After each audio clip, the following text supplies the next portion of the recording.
Again he began to teach by the seaside. A great multitude was gathered to him, so that he entered into a boat in the sea, and sat down. All the multitude were on the land by the sea.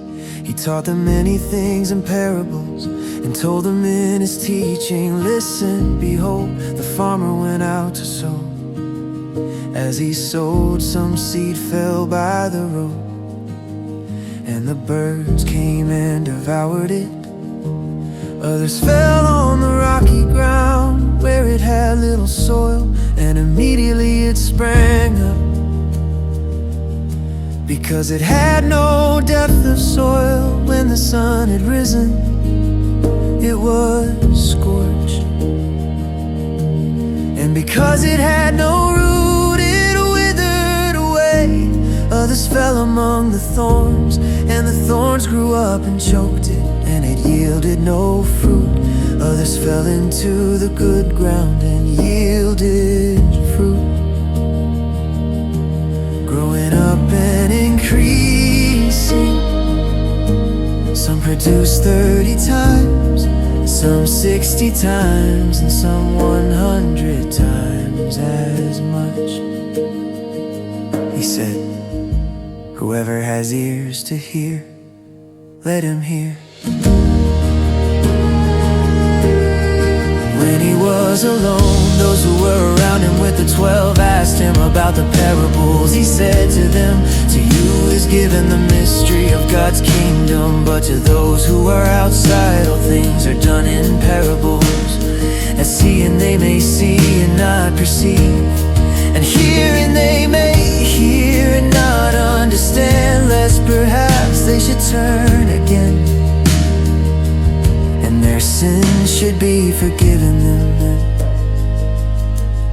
He said to them, don't you understand this parable? How will you understand all of the parables? The farmer sows the word.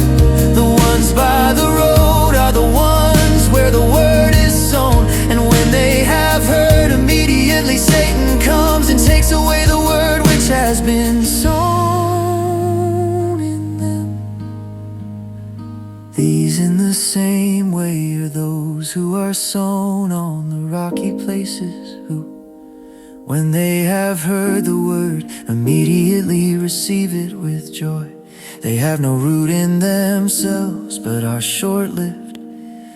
When oppression or persecution arises because of the word, immediately they stumble. Others are those who are sown among the thorns. These are those who have heard the word, and the cares of this age, and the deceitfulness of riches, and the lusts of other things entering in choke the word, and it becomes unfruitful. Those which were sown on the good ground are those who hear the word, accept it, and bear fruit, some 30 times, some 60 times, and some 100 times.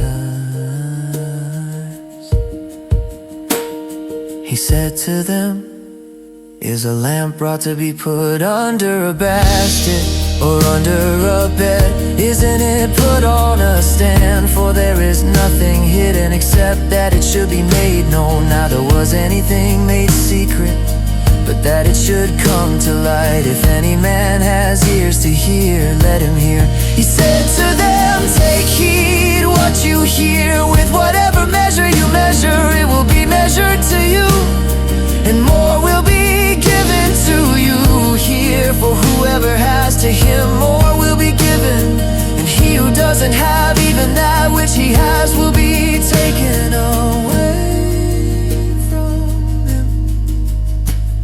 He said, God's kingdom is as if a man should cast seed on the earth, and should sleep and rise night and day, and the seed should spring up and grow, though he doesn't know how. For the earth bears fruit by itself. First the blade, then the ear, then the full grain in the ear.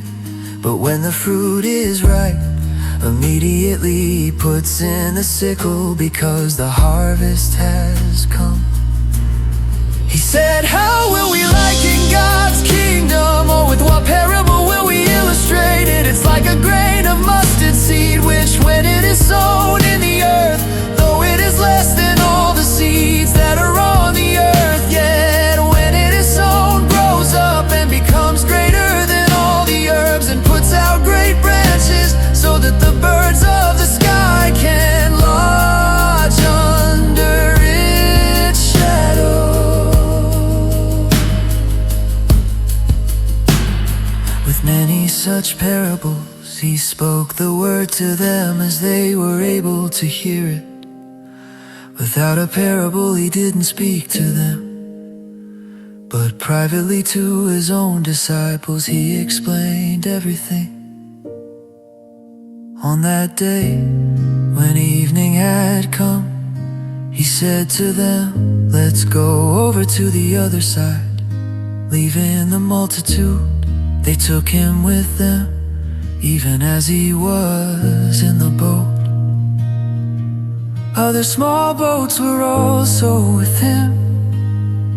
A big windstorm arose, and the waves beat into the boat, so much that the boat was already filled. He himself was in the stern, asleep on the cushion, and they woke him up and asked him, teacher, don't you care that we are dying? He awoke and rebuked the wind and said to the sea, peace, be still. The wind ceased and there was a great calm. He said to them, why are you so afraid? How is it that you have no faith? They were greatly afraid and said to one another, that even the wind and the sea obey him.